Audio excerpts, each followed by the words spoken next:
Good evening and welcome to the July edition of our Hangouts on Air webinars. Just to make a very quick announcement, we're going to be taking August off, so the next time you'll see us on here will be on the first Tuesday in September at 7:30 p.m. And you can also watch all of the old recordings on YouTube via my website.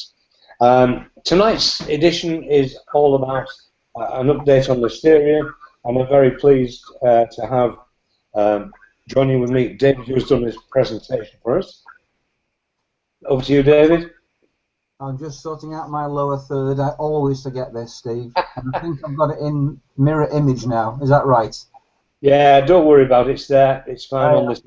Well, my name's David Newsum. I'm a freelance environmental health practitioner, creative trainer, and always happy to put myself out there to be criticised. But I specialise in food safety and health and safety, and I'm in sunny Salford. Salford? Right. Yeah. Sunny? Yes. Oh, no, sorry. It's just my light that's on. All right. Okay. We're also joined by Jude Hutchinson. Good evening, Jude. How are you? I'm good, thank you. Right. Tell us a little bit about yourself for people who haven't seen you before. My name's Judith Hutchinson. I'm one of the directors of a company called HSF Training, and we deliver, and my personal speciality is food safety, but as a company we deliver health and safety, first aid and all associated compliance type training. And I'm joining you from a really sunny Newcastle. It actually is sunny here. Oh, lovely. So, there we go. Okay, I've got the video to hand here, so I'm just going to get it started, and we'll take it from there. Hello, this is David Newsum. I'm delighted to introduce this short Listeria update for trainers as part of a Google Hangouts discussion on the 7th of July with Steve Pepper and the 2015 series. All the information I'm using in this short presentation is extracted from Food Standards Agency or Public Health England official figures from their public websites. Listeria is well known to food safety trainers because certainly we've been including it in our training programs for a number of years, and also it's been heavily embedded into the Food Standards Agency's food and disease strategy for the last 5 years. And although Listeria monocytogenes is the main cause of agent, only causes a small number of actual cases compared to the other ones on this particular slide. It is believed to be attributed to the most food poisoning deaths, and therefore this is why it remains in this strategy and will remain in the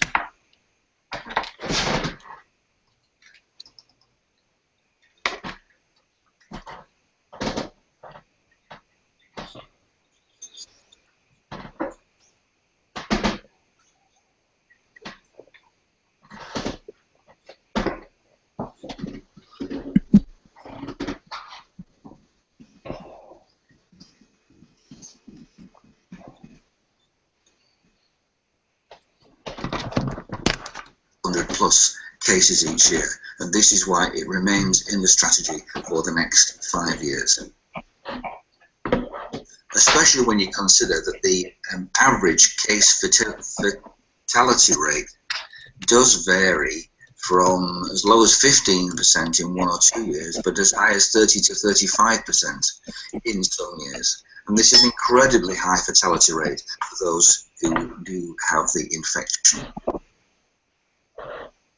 Some particular examples here, and I think food safety trainers can use this information. Not so much the case fatality rate, but the actual number of deaths attributed to listeriosis.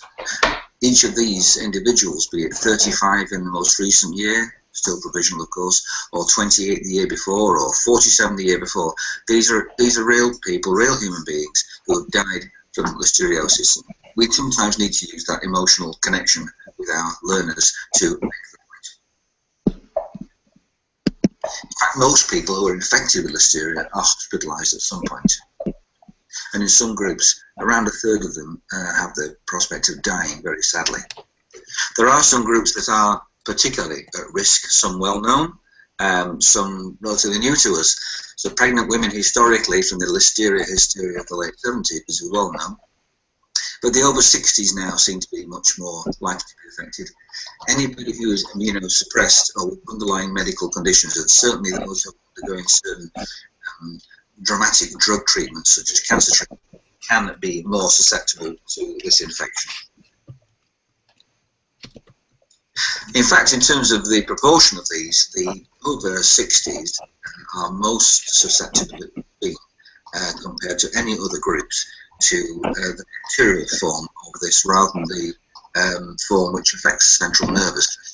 And that's dramatically shown in this graph, the number of cases of people who are over 60. And recent campaigns in the last few years have focused on giving advice targeted at people who are over 60 and people who are retired, and trying to tap into how they tend to manage their budgets and their food stocks at home. If you think that pregnancy-associated problems are still there with Listeria, well, of course they are, and they're still important, but this graph shows a proportion of pregnancy-associated to non-pregnancy associated, and it is a dramatic turnaround 20 or 25 years ago, probably and hopefully due to all the education that's been carried out in that time to educate women who are pregnant and expecting babies as to which foods would be best for them to avoid. Listeria continues to figure in the Food Standards Agency's strategic plan for the next 5 years, which is great bedtime reading. Seriously, really good bedtime reading. And you'll see here that Listeria figures in year 1, year 2, and year 3 and beyond. But look at this, in year 1, which is this year and next year, FSA is still want to concentrate on developing and agreeing a really strong Listeria reduction plan because it's quite a complex issue. Again, in year 2, we have the Listeria reduction plan being implemented, and in year 3 and beyond, continuing with that implementation. It is definitely a long-term plan. The reduction strategy, which has been in place for the last few years and will no doubt continue, is focused on 3 key areas summarised here. One is to support and advise and provide information for the consumer, especially the elderly and other target groups, so that they can decide which foods they have and how they manage their food stocks at home.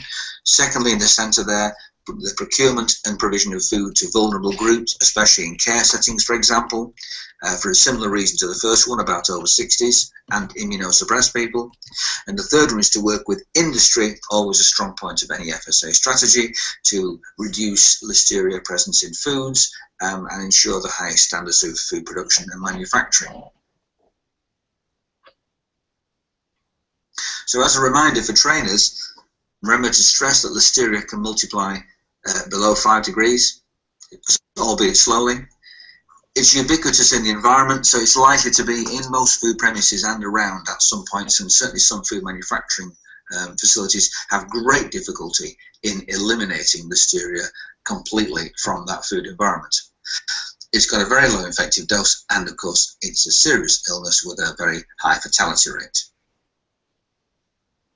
So with that in mind, key messages, certainly for catering and certainly for other groups and for the home consumer, are to follow use by date and similar indications and instructions to the letter, to keep fridges operating at the correct temperature, keep all foods covered that need to be, and to have thorough cleaning routines. And there's a short list there of the common earth foods that are found to have this particular problem. They're all ready to eat or chilled foods, so pre-packed sandwiches, even pâtés and butter, soft mulled ripened cheeses, smoked salmon and cooked sliced meats. These are where the problems occur, and certainly for certain groups they're advised, particularly pregnant women, are advised to try and avoid many of these foods if it is convenient for them to do so, and they can do so. Concludes my outline of Listeria as it stands now. There's much more information to consider, but for the time being I'd like to hand back to our facilitator Steve Pepper and to start our hangout discussion. Thank you. Right, I'll just have a second to come out of that screen. Just a minute, we will do that. Right, I'm back at the land of the living. Jude, have you got your sound on again? Yeah, can you hear me? Yes, that's fine, just thought I'd check. I didn't realise I was clicking into you. Any thoughts, comments on David's presentation? David, really good, really interesting. I read a report a couple of years ago, and it linked a lot to things around, especially around the elderly, and maybe the reasons why Listeria was such a problem with the elderly, as opposed to the actual bacteria, more to do with things like using food past its use by date, and use by dates being so small people couldn't see, and that sort of thing. Well, the latest report, I mean, every time I do one of these little things, I suddenly learn a lot that I thought I sort of knew-ish. But the FSA's latest report is speculating on several hypotheses as to why there's been an increase among the elderly. That's one of them. The other one is that the organism itself is mutagenic and is becoming more virulent. And there's 3 or 4 other ones. So that's why when you look at the 2015-2020 strategy, the first 2 years, it's working out what the reduction plan will be. And it isn't actually going to be implemented until the end of 2017, fully. So we're in another one of these things, a bit like viruses, where we're suddenly finding out we don't know anything like as much as we thought we did. Yeah, I mean, it is speculation, but you're right, there is this. I'm not sure if it's fair to talk about people who are over 60, or the elderly, or pensioners, but I'm not saying which category we might all be in, but it is fair to say that the frugality of buying food and wanting to keep it rather than throw it away is more predominant in the over 60. Yeah, I feel I can use my mum as an example. She's 85. We can't stop her. I've just suddenly realised something. I'm in the high-risk group as well. I was sick last year, so there's no hope. But seriously, I remember when I did my level 4, or advanced as it was called then, back in 1989 in Hull, then basically the tutor there was he was an environmental health officer. And what we were talking about was Listeria monocytogenes, and he said, I don't think there's a real problem.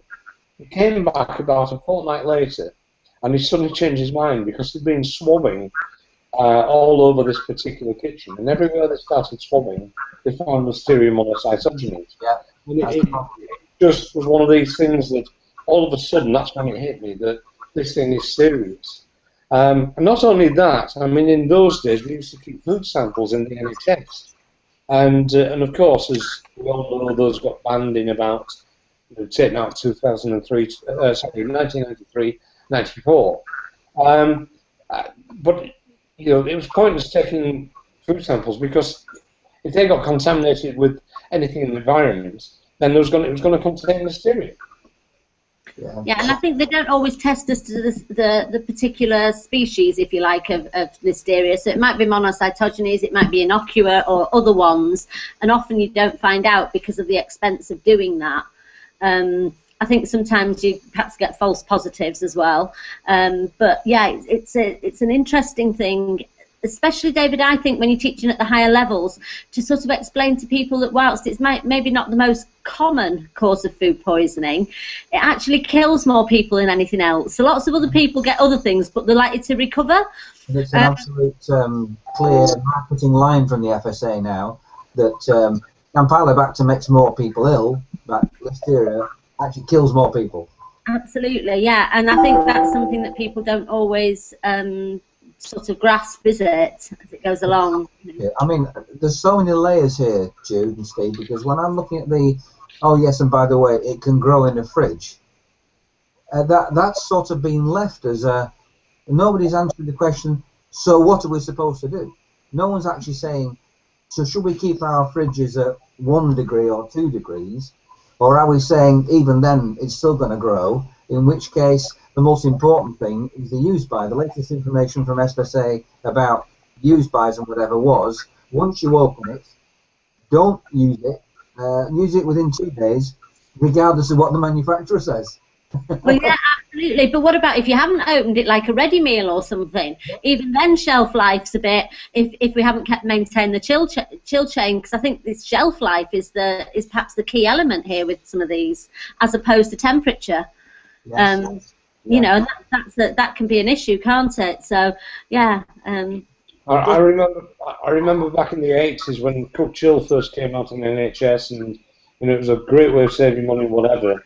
But people sort of didn't really click on about the temperature range for Listeria with an extended shelf life product, because they're now, it was extended to 5 days, and of course you've still got the sous vide and vacuum packing, caterer to do sous vide. There's a shelf life of 10 degrees, but that's at 3 or below, not at 5 or below. And a lot of caterers don't realise that they need to set their fridges a lot lower. One small point for any caterers or trainers, in fact, that do this, these are used in manufacturing. You'll be very familiar with these usually. But these are what they call TVCs. And Listeria as an environmental organism can be very easily tested for. But occasionally, when they do subsequent tests to find out the serotype, and they find that there are confirmation that it's Listeria monocytogenes, then they're going to take action, which can include withdrawing food and whatever. Now, I've only ever, as a caterer, ever had TVCs, and that was back in a turkey factory that I worked at, and I was canteen manager. And we used to get TVCs in our canteen and all the work surfaces. And it was a problem if, after we'd sanitised and cleaned the work surfaces, if someone was to put their hand on the work surface, it would give false results. But most caterers won't have even experienced anything like that. Well, no, I have a colleague who has a smoked salmon factory, and I won't give the detail, but she said they've almost decided to give up sampling for Listeria because they always get it. Yeah. No matter what cleaning they do, what else they do, they always get positives with Listeria. Not necessarily in the final product, but in environmental sampling. So they've almost stopped doing it because they know they've got it. Yeah. Interestingly, I was working in a breakfast cereal company a few months ago, and they had Listeria in one of their sites, and it was dried product and not anything ambient, and they got it, and it was just impossible to remove, it would appear. And they were almost giving up. It was just one particular area, and they decided there was a lake nearby, and they decided it was potentially, or they'd been advised potentially something to do with that. And it was, it wasn't in finished product, but it was almost impossible. They were just getting a count every time. Well, I wonder what the Listeria reduction program is going to have in it that isn't what we already have in it. I suspect that as the target group is this elderly care group, that they might be refocusing on the care environment. Maybe they're going to refresh the Safe Food Better Business add-on for care homes. They're going to have to go really hard on them. And I don't think, I mean, I'm a normal food hygiene trainer like you guys are. I don't think I do enough about the peculiar issues of Listeria on my courses. No, I don't either, especially, I mean, I tend not to teach in the higher risk groups, but some of the manufacturers supply to them and some of the caterers supply to them. And I worry about the care, not so much just the care homes, but there's so many people being cared for in their homes. Ah, yes. And 90% of those are on ready meals, meals on wheels, that type of thing, because they're not cooking for themselves anymore. So they're using what I call a ping meal, quite good quality, but ping meals and things like that. How's that being looked after? Well, now this is interesting, isn't it? Because I hate these hangouts because they're always far too interesting and I need to go out and get some tea. But I think what is interesting is that as food safety trainers, do we spend enough time with our groups talking about hygiene in the home any more than the, oh, it applies at home as well? Actually, we should do a slot which is beyond the syllabus, but is actually ethically correct, which is to ask people, do you have an elderly relative, do you have somebody, etc. And a lot of people are actually not even by relatives, they're just cared for in the community. Have carers coming to make the dinners, carers doing the shopping for them, etc. And we tend to miss those people quite a lot, I think. I don't think they necessarily get trained. No. I think the problem with the home carers, I've been asked on several occasions to come up with packages for them, and I always turn around and say, well, besides the sort of background knowledge, if you're sending someone into someone's home to care for them and to stick a meal in a microwave and whatever, and say if you were there to make a sandwich or whatever, you're stuck with the environment that they've got in their own home.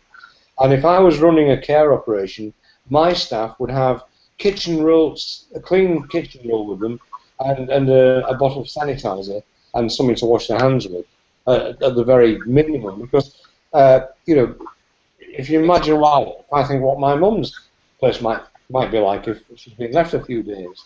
You know, it won't necessarily be the cleanest work surface out there because she won't understand about using a sanitizer. Yeah, well, they won't see anyway. You know, my mum doesn't see things. I say, Mum, there's mould on this. She says, is there? I'm going to share it's not a slightly personal thing, but not that personal, which is I actually know 3 people at the moment who are going through cancer treatment. And, of course, that's a classic category for this risk area. Now, I just think there's something that we're all missing. Our professional obligation, apart from running a business, is actually to contribute to the community. And maybe we could all put our hands together, and put together a little proposal to someone like the Macmillan Nursing Group to say, hey guys, we've got something that perhaps we're not sure figures in how you talk to cancer patients about choosing foods at home to eat. You know, a cancer patient is going through awful treatment, and probably the last thing they think about is if they want to eat what they want to eat. Yeah. And we should be maybe providing some advice about that. Right. Oh, sorry, go on, Jude. I think you're right, and I think it's worth having a chat about that and seeing if we can come between us with something. I think that's a really good idea. I was going to say, you've actually just given me an idea for my next fact sheet, free fact sheet, but maybe we could do this as a joint effort. Yeah. I can sort of send you off what I've already done, and maybe, as you say, David, just be very, very specific for Macmillan. Ask them if we can use their logo on it, etc., and make it available on all our websites as a joint effort. But I think that would be a really good idea. And I mean, I'm quite happy for people to go on YouTube, download this down, and share it as they want, if that will help people. And you know, I'm sure you're okay with that, with your presentation out of this day. Always. It's one of the reasons that I like doing these, because it is helping to educate the general public. It's not just about promoting ourselves as trainers. Yeah, I think I always like it when something comes up that all of us admit we maybe didn't need to have thought about before, and now we're thinking, well, it's got to be worth an approach. I'm happy to make an approach to the Macmillan people, and if they say, look, we've already got this stuff, then I'll say, well, that's fantastic. Can we have it as well? I mean, it doesn't really matter if they've done. Well done them, but maybe we can use it ourselves. Absolutely. Good idea, David. That'd be a good idea. Yeah. I think it's a bit like although there was all that stuff on the website round about December about allergens, and you know, there's been the safer, we covered it last month, the safer workplace, better business. The problem we've got is getting that message out to people who need it. So, you know, Macmillan nurses probably need to have that so they can pass that information on to the people they care for. Small businesses, I've just been in a health and safety forum meeting, and I've volunteered myself to write something in the newsletter about safer workplace, better business for the Harrogate District's health and safety forum newsletter, because I said, well, this thing's been out there for 3 or 4 years, and yet no one I've ever spoken to has heard of it. So, you know, I think if we can do something on Listeria, then that would be really useful. David, if you want to approach them, I've also got a slightly skewed link. A girl who used to work with us who was really good. She came to us as a student, but she was always going into volunteering. She's actually one of the marketing managers with Macmillan now. So it might be worth, I'll have a quick email to Emma as well. Oh, definitely. By all means, I think we'll get a different response from different people, and then it will be just nice to get to the right person that way, with a few of us hitting different ways. Yeah. Don't do that. I mean, we can also, I think there is also for organisations such as TIFSIP, you know, if we get something like that going, we can pass that up the line into the various awarding bodies and whatever, and see if any of them will put on the website. I mean, obviously, I'm not going to fall on any one particular awarding body or go down that line. Anything that's going to be sold, it's got to be a freebie. Yeah. You know. The advantage of TIFSIP, and I'm not on commission, it's not an awarding body. So, That's right. And TIFSIP, just because if I didn't say this, somebody would say, why didn't you say it? TIFSIP has got a special offer on for trainers for this year. They've halved the half-year fee, so it's only £25 to join for the rest of the year. So that's for most food safety trainers. I think it's CIH trainers only, but that's that's not a huge amount of money to give it 6 months to try to see what you get out of it. Yeah, I think also if you become an associate member of the CIH, you get TIFSIP for free anyway. That's right. And it was the one thing that actually made me join the CIH, and I've been a trainer registered since 1990. So you know, it's actually put the final. But I don't just support CIH; I support other awarding bodies as well. You know, horses. We do what the customer wants 9 times out of 10, to be honest. That's true. Of course we do. The ball. Yeah. Anyway, we're getting on close on to 8 o'clock. I don't know if either of you got anything else that you'd like to add to that at this stage. I think it's very good, really interesting. Yeah, I think that's been great, and I'd like to thank David for that. Just one thing that, and I'll share this with you guys as well. I don't know how well you can see that, but I've got a limited number of these as freebies. You know, stick on your hand wash basin. So any trainers that want any, or if you want to produce your own, just give me an email and I'll send you the guy who prints these. It's the husband and wife team. And they are affordable to be able to give it away. And if people want to email me or message me on Google or wherever, I'll tell you how you can get your free copy. I think I've got about 50 of these that I'm giving away. And as I say, later on I'll share with anyone else that wants to get these printed, because I think obviously hand washing is one of the big things. We can help in that way as well. Yes, it's an advert. And there's a QR code on there which will bring my details up, but you could also get your own on there as well. And if anyone wants to know about QR codes and how they can get them onto something like this, I've got a free fact sheet on QR codes as well. Right. So anyway, that's thank you very much for both of you for joining me. And it's good night from me and Jude. And have a lovely summer. Hang on, right. We lost you, David. Okay, yes. Have a lovely summer. Enjoy it. Have a lovely summer. Well, for my sins, I'm actually taking my long-suffering 2CV across to Poland, which is about 2,000 miles. Most people don't think you can get to the top of the street, so I've got to get that prepared. Anyway, good night to everyone. If you two hang on, we'll have a quick natter afterwards, and we'll see everyone else in September. Okay, then. Bye.